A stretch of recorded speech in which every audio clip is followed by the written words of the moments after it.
Ancient myths describe giant serpents so huge, some swallow grown men whole.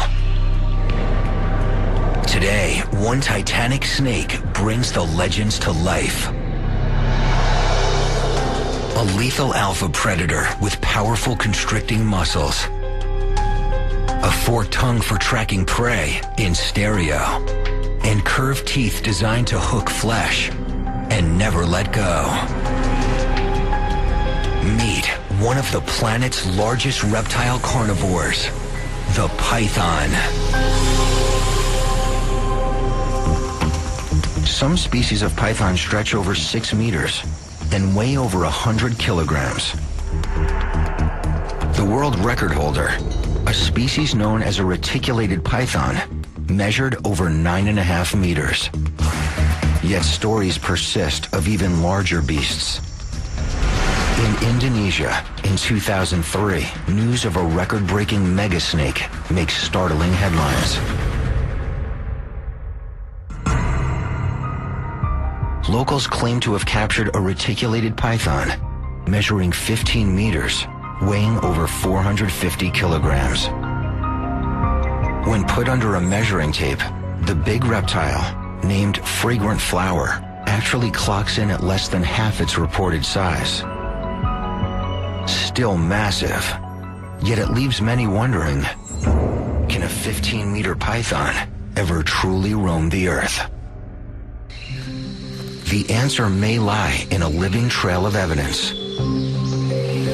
Python's predatory skill and unlimited growth, combined with increased prey and a warming climate, offers clues to their future size potential.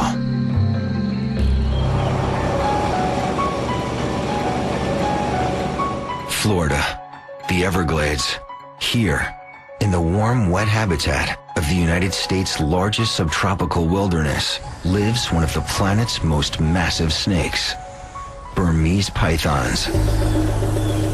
They're native to Asia. In the Everglades, they're invasive, and they're multiplying. It's estimated up to 150,000 invasive Burmese pythons are already thriving here, breeding and hunting native species, growing bigger with each meal. It's really a great environment. It's almost the perfect situation for a big snake to grow. They have plenty of prey, and they're being very successful with the absence of predators. You may actually see them getting to sizes larger than is common for a Burmese python today.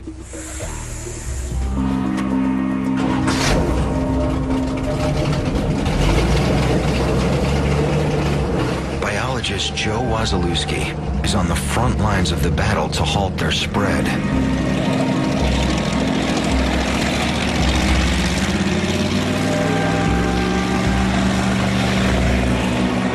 His mission? As a licensed python hunter, he tracks, captures, and removes them, recording critical data on their location and size. Today, with the help of Johnny Tigertail, a member of the local Miccosukee Indian tribe and a park wildlife expert, Joe's heading out to search known Burmese python hideouts. Joe's largest catches have stretched over 3.5 meters.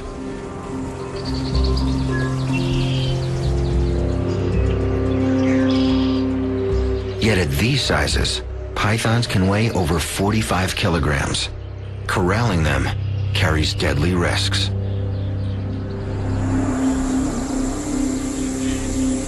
When you see a wild python out in the Everglades, you better bring your A game, because that snake is going to want to eat you alive. That snake is going to bite. That snake is going to bite for any body part it could reach. And naturally, the bigger the python, the higher they can get in biting you, and the more powerful they are, and the worse the bite could be.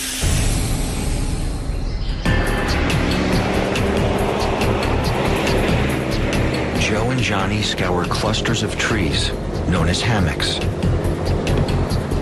These hammocks were once safe havens for native species. The safe havens have become python hunting grounds.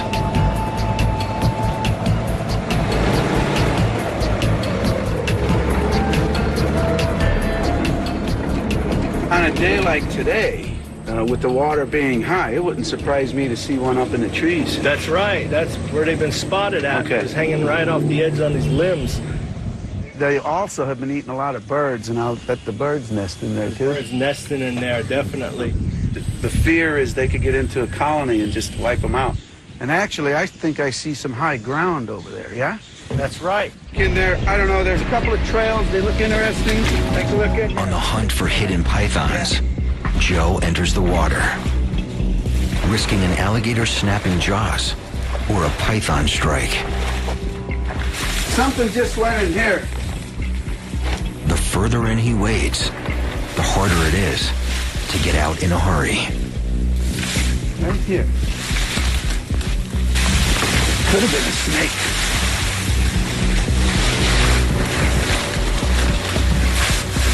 Well, I definitely heard something.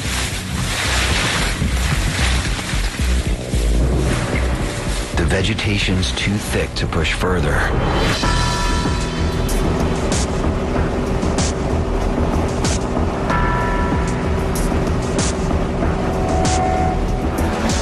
As noon approaches, Joe knows the odds of finding a python are slim. During peak sun, they often take refuge out of sight. Well, I'm going to go further south. I'm going to run some roads and do a few other things, but let's keep in touch. Okay. Just as pythons haunt the Everglades hammocks and waterways, they can also take to its canals and roads. We're in an area that's it's a little over 20 miles south of Miami, and it's sort of where the Everglades meets the urban area. Wait a minute. I just saw something on that road that I don't see now. A lot of pythons have been seen in this area, and I know for a fact a lot of them have been caught crossing this road. This search technique is called road cruising. While driving, Joe scours the road for signs of python movement. The Everglades consists of, give or take, about 1.5 million acres. And each and every one of those acres could house a python or a number of them. Pythons, like many other reptiles, they camouflage very well. You could be standing literally next to a python and not see it.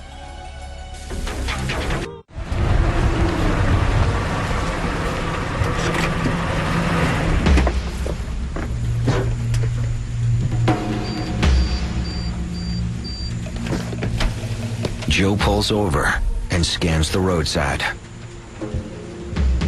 What's that over there? No. Sometimes these just look so good. And sometimes you just think you see pythons all over the place. Nope.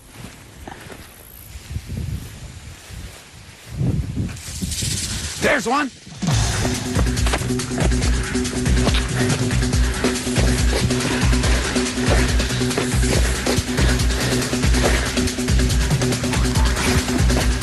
Okay. And it's faster than you think. Ah. I've got to get it out in the open. All right. We got him. Almost. Now.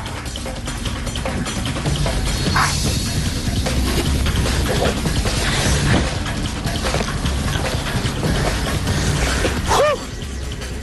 Come on, baby. There we go. I got him. Wow. I need a breath. Hold on a minute. I'm all excited. It's not every day you catch about an 8-9 foot python on the road.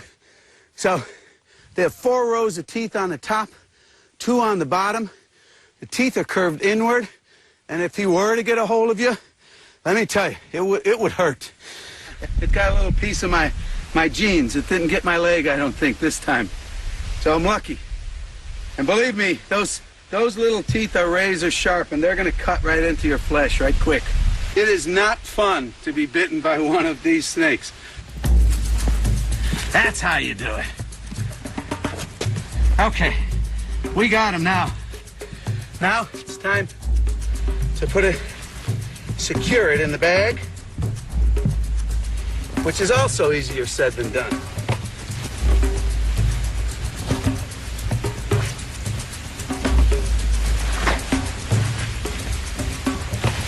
This is the best, most humane way to transport reptiles.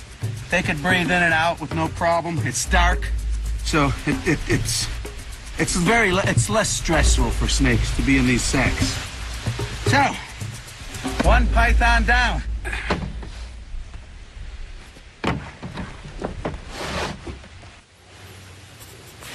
Joe logs the location of the catch and estimates the python's size, roughly 3 meters. Driving on, he continues his hunt for an even larger one. To many, the spread of these super predators is disturbing. To others, it's a wake-up call. Burmese pythons didn't slither here on their own. Some experts say these exotic invasives were once captive house pets.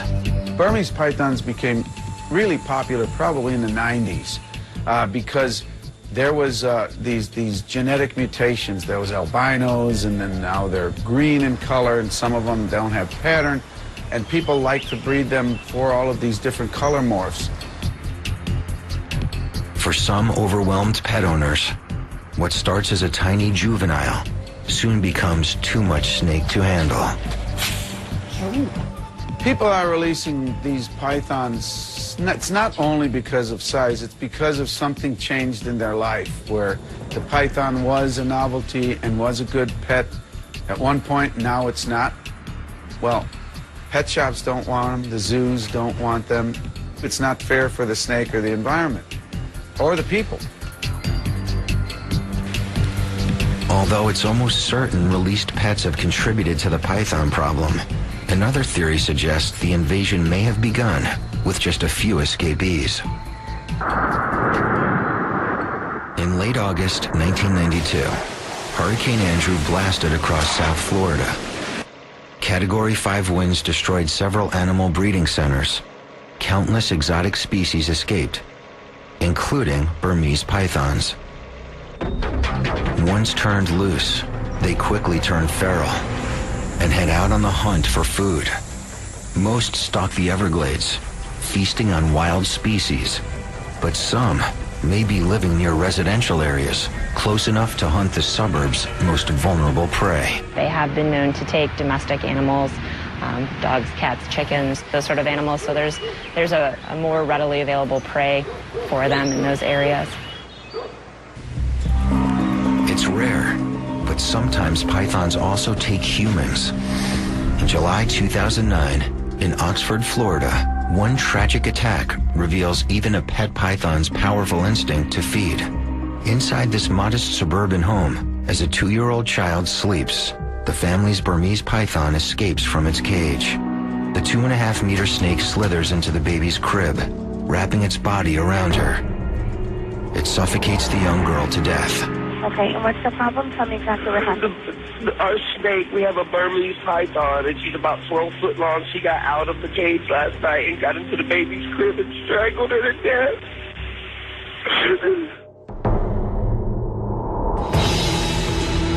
The horrific incident sparks a flurry of publicity and an urgent call to action from politicians and concerned citizens. Authorities are working to control the pet python problem and eradicate them from the wild. Yet as these foreign predators grow and colonize, megasnakes may be here to stay. They are survivors, and everything they need to know for survival is programmed right into their brain from the second that egg hatches. Survival is programmed from day one. In a single breeding season, a female Burmese python can lay up to 100 eggs. In just a year, hatchlings can explode to more than 4 times their birth size. By the time they reach around 2 meters, these voracious carnivores are eating machines. They hunt almost any animal with a pulse, from endangered birds to reptiles to mammals as large as deer. They will just eat anything and everything in sight. They can eat and eat and eat and just fill themselves up. They're known as opportunistic feeders. They don't always know when their next meal is coming. Whenever they have that opportunity to eat, they will. It's another clue to their future size potential. The more they eat, the bigger they get. An expert hunting skill helps them feed and grow to even greater sizes. Pythons are ambush predators. Their most productive hunting technique is to sit and wait. Hidden by camouflage, when prey nears, they strike without warning. The strategy relies on stealth, surprise, and a trio of detection traits, starting with skin and muscles that work like seismographs. They sense vibrations, and a potential prey animal walking down this path will wake this thing up instantly, and when that animal comes close enough to that snake, they lash out and strike so fast with such a force. You could film it all day long, but you have to roll that back in slow motion to catch the actual feet of the snake grabbing it.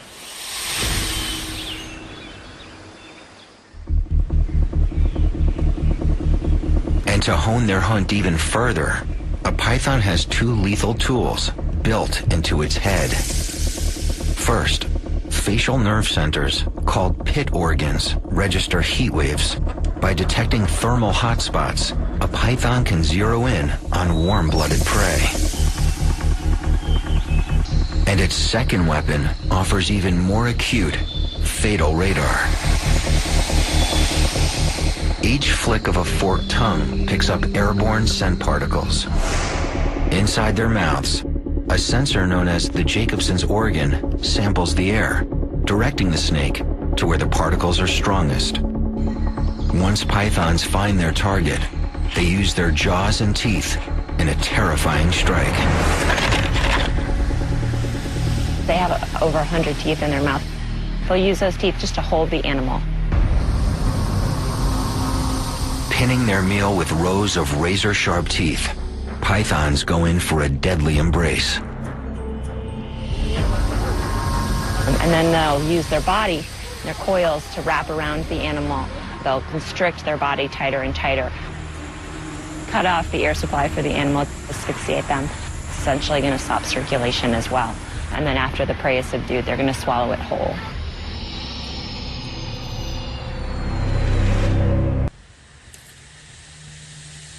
The odds of a python attacking a human are slim. People often pose more of a threat to pythons than pythons do to people. But when a massive python does attack, there may be no escaping its lethal grasp. Once their target is dead, pythons are designed to devour.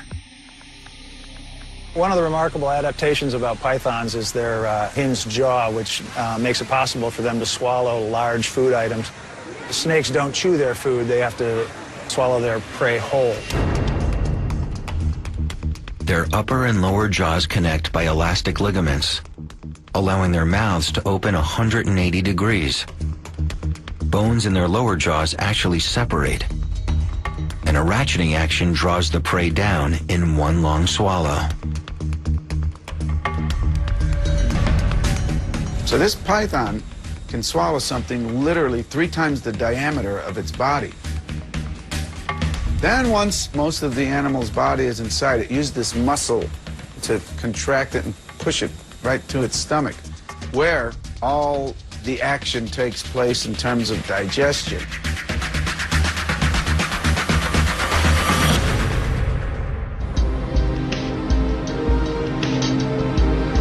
they feed, pythons leave behind no trace of their kill. They can ingest 100% or more of their body mass, digesting everything but hair and feathers, growing larger with every meal.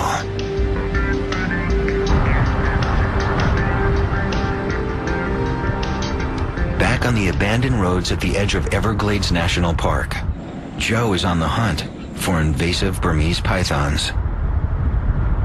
He knows when the sun goes down, his chances of a capture go up.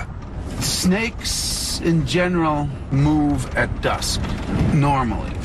Usually in the summer months, they move more frequently and more readily. So dusk is the time, their activity period, I guess you could say. And if they're going, in this case, east to west, they're going to cross this road. The road keeps the heat, and the snakes find that they like that warmth, and they really soak it up. As he cruises, Joe keeps his eyes peeled. He can only guess what size beast he'll find in his headlights. Oh yeah, baby, we're gonna see him.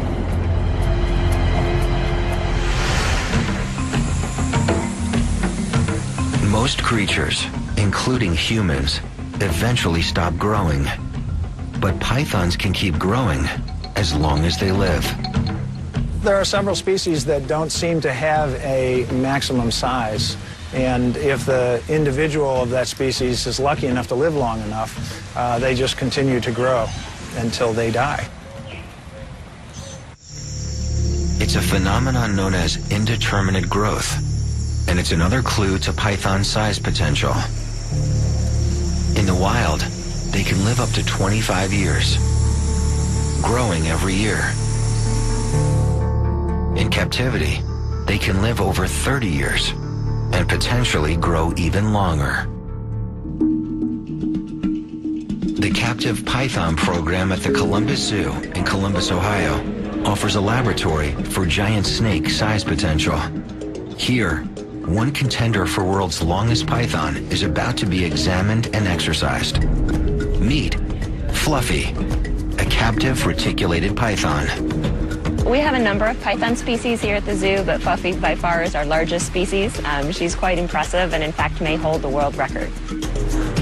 Born in 1992, a private breeder fed Fluffy rabbits, goats, and pigs.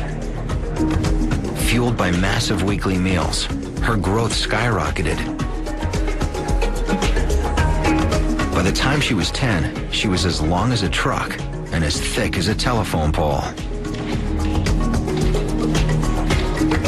Her length of record at the time she came to us was 24 feet. She's about as long as 3 basketball players standing on each other's shoulders.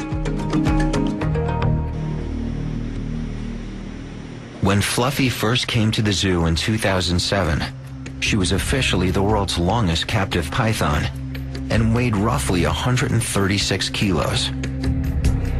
Zookeepers feared she was too heavy. Now, to maintain proper weight, Fluffy's fed a carefully monitored diet. We feed Fluffy about every 21 days. The thing we need to watch out for is besides putting that food into growth, they also put it into fat. We need to be careful that they don't get overweight and out of condition. Because they're opportunistic feeders, they will eat whenever given the opportunity. If you keep feeding a snake with slow growth rate, you're just going to end up with a fat snake. To stay healthy, pythons like Fluffy also require optimum humidity and temperature. In a captive situation, it's important to give them a gradient anywhere from the high 70s into the 90s. One of the ways that snakes regulate their metabolism is by moving into hotter or colder areas. For instance, if they had a food prey they wanted to digest, they'll seek out a place where they're optimum temperature so that they can get that done. When it comes time to feed powerful constrictors like pythons, zoo staff is always cautious. One way they stay safe is by working with pythons' natural intelligence. Pythons are very intelligent animals. They do recognize individual keepers. They know and will respond differently to different keepers. We do have feeding cues that we do for different purposes when we're working with Fluffy. If we're going to be cleaning her exhibit, changing her water, her pool, that sort of thing, we try to do those mainly in the morning. She's used to those activities occurring at a certain time of day. And then, in the afternoon is generally when we try to feed her. Yet even with a python's intelligence, there's always the potential for a surprise strike. We are very aware of the fact that she's not a pet, she's not a domestic animal, she's still a wild animal. So we always have a great amount of respect when we're dealing with her. We have to be very deliberate and slow in our movements and our motions with her. Failing to take proper precautions can be deadly. In 1997, at Serpent Safari in Gurnee, Illinois, reptile zoo owner Lou Dodano enters a 7-meter-long python's cage. Trying to replace a light bulb, it nearly costs him his life. The large predator strikes, clamping onto his leg and coiling around his torso. The crushing pressure stops Lou's heart. Just in time, his colleague and an emergency medical team pull Lou free and resuscitate him.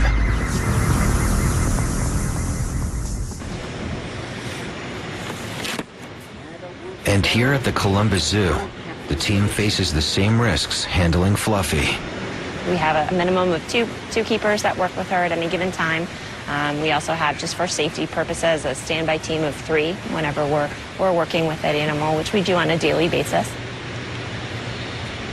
But if we're going to be doing an exercise session or an enrichment session with her, we'll have a minimum of about 8 people it takes us to get hands-on with her. In addition to a carefully monitored feeding schedule, Fluffy's taken out for exercise. Because her meals are regular, she's not as motivated to move. The reason why we take her out and exercise her periodically is because we're concerned that she's just not getting enough exercise. Fluffy's immense size makes moving her difficult. Her strength makes it risky. Beneath her scaly skin, powerful muscles run the length of her entire body. As you're holding her, you can feel all of those muscles in her body. Those muscles push against us as we're holding her, and you can feel her muscles move from one side of her body to the other as she's trying to do that serpentine motion. Her muscles are very strong and can easily move us about while we're carrying her.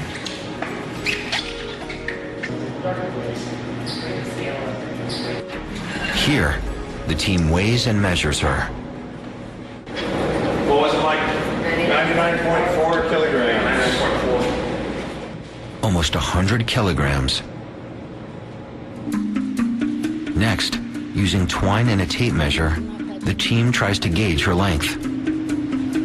When we measure these guys, it's very difficult to get a very accurate measurement without anesthetizing the snake because they have such strong muscles and they're in constant motion. She's not just gonna sit there still for us. 3.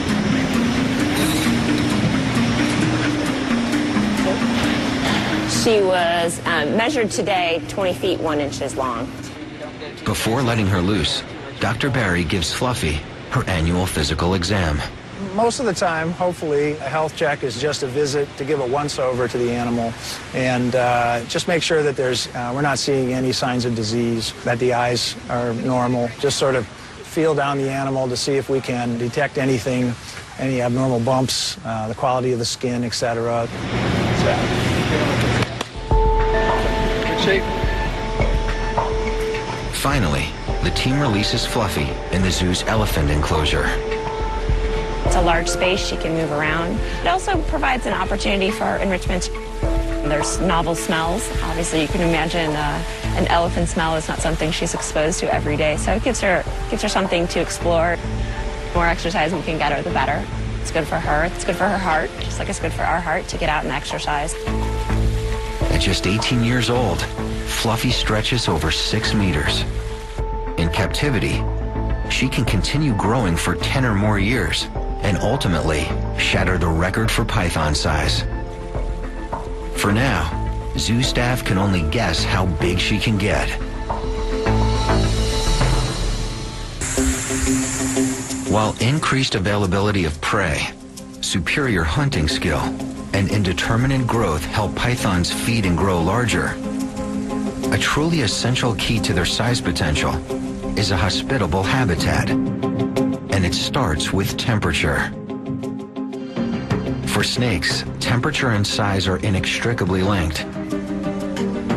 Cold-blooded animals, known as ectotherms, depend on external heat to hunt, feed, and stay alive. More mammals will have the ability to endothermically thermoregulate. They can control their body temperature. Snakes can't do that, so they have to regulate their temperature based on their environment. It's a simple equation, but it may offer a clue to python's future dimensions. For ideal growth, a python's environment must stay consistently warm. If a snake's body temperature falls too low, it can kill them. Burmese pythons also thrive in an aquatic environment. While smaller pythons are good climbers and often prefer the cover of trees, for large pythons, water offers a fast lane to their next meal. Just think of an animal that weighs 200 pounds without arms and legs. To get around is a tough business. So a lot of big pythons like to be around water. You know, it makes them more buoyant. It makes them get from point A to point B with less energy and quicker. Pythons can stay submerged for 30 minutes and travel over 9 kilometers. And with ample space and no natural predators, when they reach adult sizes, they're free to move, feed, and grow. Some Burmese pythons have even been known to target the Everglades' reigning alpha reptile, the American alligator.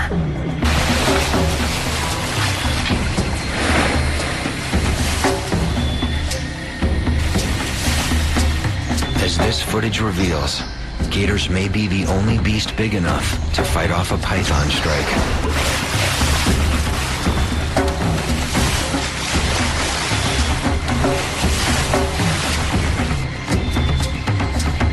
This battle of predator versus predator ends in a stalemate. But sometimes pythons win. In this notorious photograph taken in 2005, a near 4-meter Burmese python bit off more gator than it could chew. Whether invasive pythons and native alligators can coexist as top predators remains to be seen. For now, for cold-blooded snakes like pythons, the Everglades swamps, marshes, and canals may be a newfound paradise.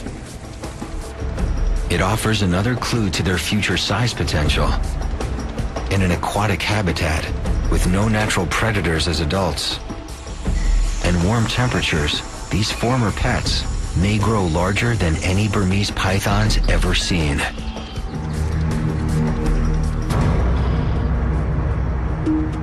If you would have told me even 10 years ago that, yeah, I'm going to take you out searching for pythons, road cruising, I would have thought you were crazy. And here I am, you know, believe me, to see a 12-foot snake stretch across this road is just the most amazing thing you're ever going to see. In one night on the Tamiami Trail, I caught 100 snakes in one night. I'm starting to see stuff.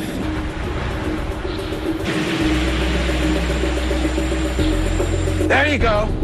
There's one. Wait. You gotta be. Wait. This is not a happy snake. I'll tire him out. Woo! Wait a minute. Okay. Okay, I got him now. There we go. I got him. Okay. That's about 7 or 8 feet long. Wait. Okay. Woo! Let me get my sack. Wow. So yeah, this is a wild Burmese python. And you can see the teeth are curved inward. You don't want this guy to bite you. Okay, let me just So, just as we figured, the timing was perfect. I'm in the right spot at the right time. Snake was there. Next, I have to take a GPS reading of the location for our records. Every python we catch, we get a we get the GPS coordinates, and we're sort of mapping where each and every one was captured. The animal is documented. The animal is secured. Skies are clear. And I believe that's closer to the 8-foot range, although I have caught them over 13 feet. And if that one were to bite, it would hurt you. So it didn't, though, so we're good.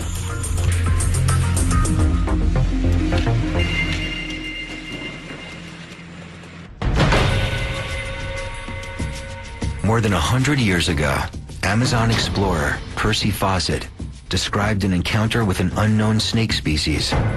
He claimed the beast was close to 19 meters long.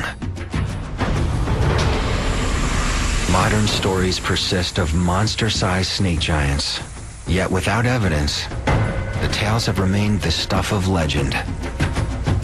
Until now. In 2009, news reports reveal, in a coal mine in Cerrejón, Colombia, an international team of scientists dig up a cache of giant fossils no one has ever seen.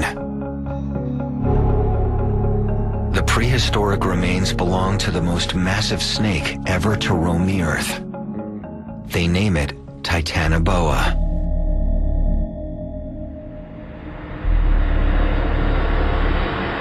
Titanoboa was basically a giant boa constrictor that lived in South America around 60 million years ago. And during that time, the climate was much warmer, and this really set the stage perfectly for a giant snake. Titanoboa was truly a titan. You're looking at a snake that would have been between 12 and 13 meters long, or about the length of a city bus. Stretching longer than 12 meters, weighing over 1,000 kilograms, the remarkable discovery radically changes our notion of serpent size potential. It would have weighed around 1,100 or 1,200 kilograms, and that's about the size of a bison. This animal could have just dominated anything in its environment. It was just that powerful. Titanoboa redefines what we think of as the largest snake, and it is the largest snake known, but once you've opened that door, you have to wonder, are there even larger snakes waiting to be found out there? I mean, Titanoboa is one find, it's from one locality, and there's so much that we don't know about the fossil record of things like snakes and lizards. We think that of this as the maximum now, but are we just fooling ourselves? Or are we saying again that this is the largest a snake can be, and in a few years are we going to find a 15-meter snake or a 16-meter snake? We don't know. Today's pythons may be smaller than Titanoboa, but with the right combination of growth forces, it isn't too hard to imagine scaled-up megasnakes stalking the Everglades.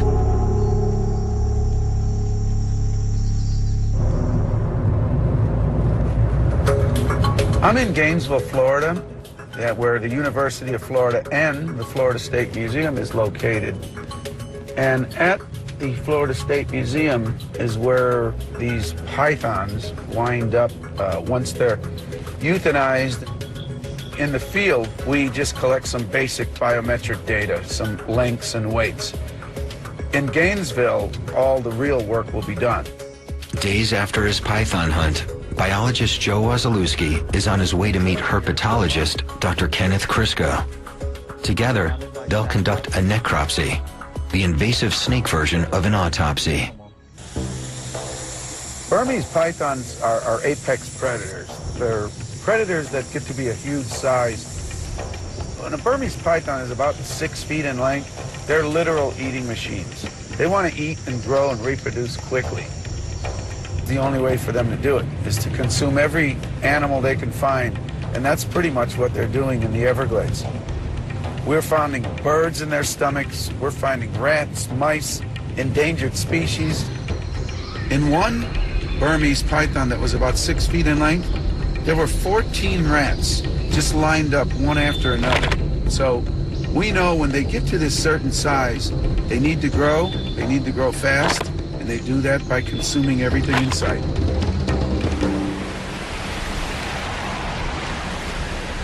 By examining and dissecting one of his captured pythons in the lab, Joe can investigate what it's been eating and how it may be growing. How you doing, man? Hi, nice to see you. Good. There's my cat. Hi, guys. Hey, there's a python.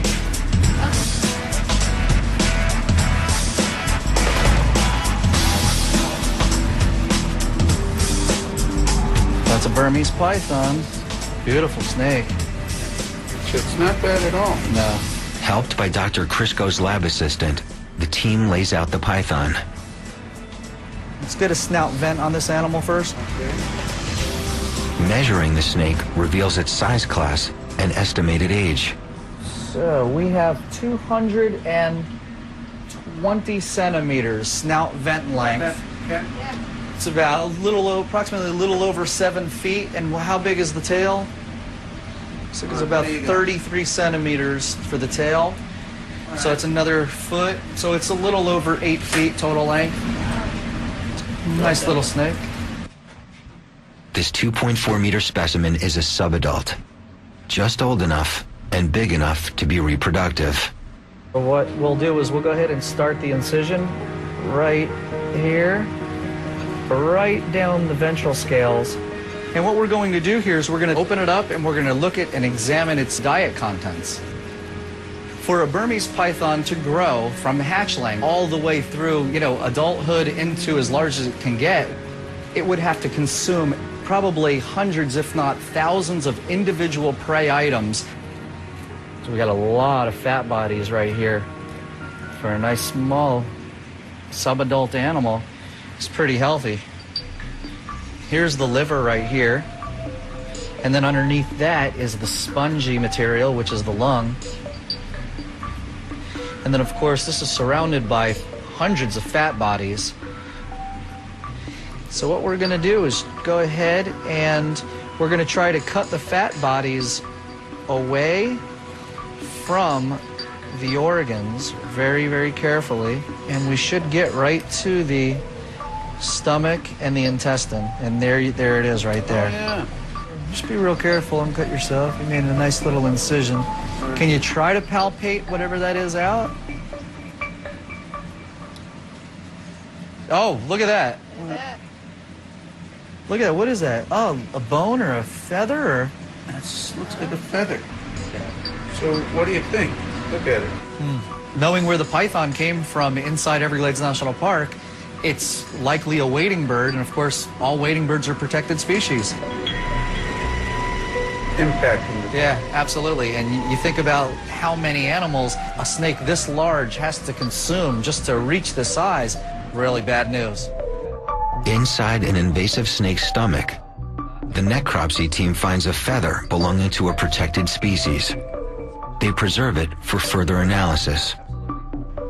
While most of this snake's prey has already been digested, Dr. Crisco often finds more and larger species. As these photos show, when dissecting other pythons, Dr. Crisco has uncovered entire animals, like this egret, relatively intact inside the giant snake's digestive tract.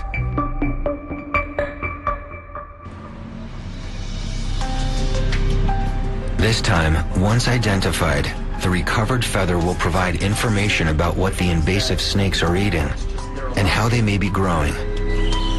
It's more critical data to help authorities gauge the Burmese python threat and combat the invasion.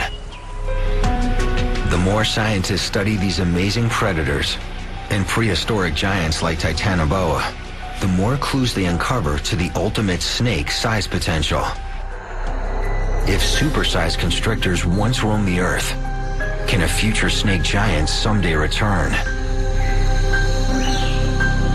How big can it get?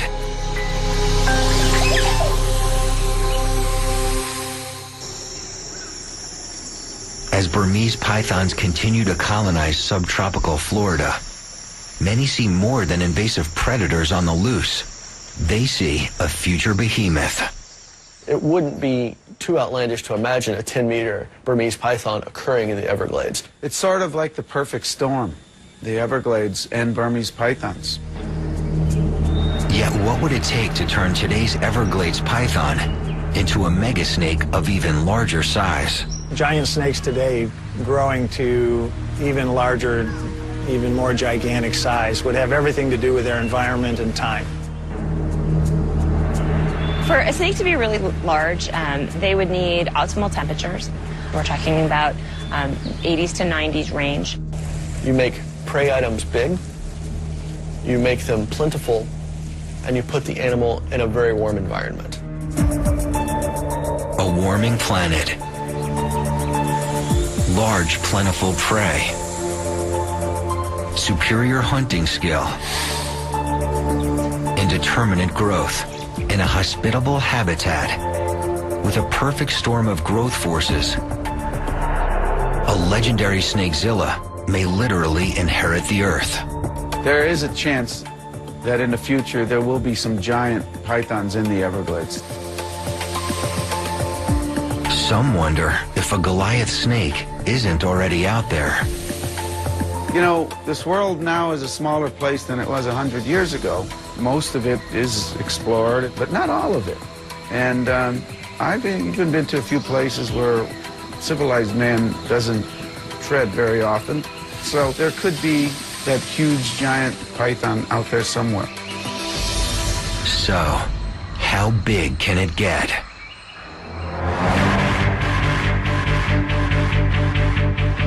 Growing about the size of their ancient Titanoboa relatives, this is what a future python might look like.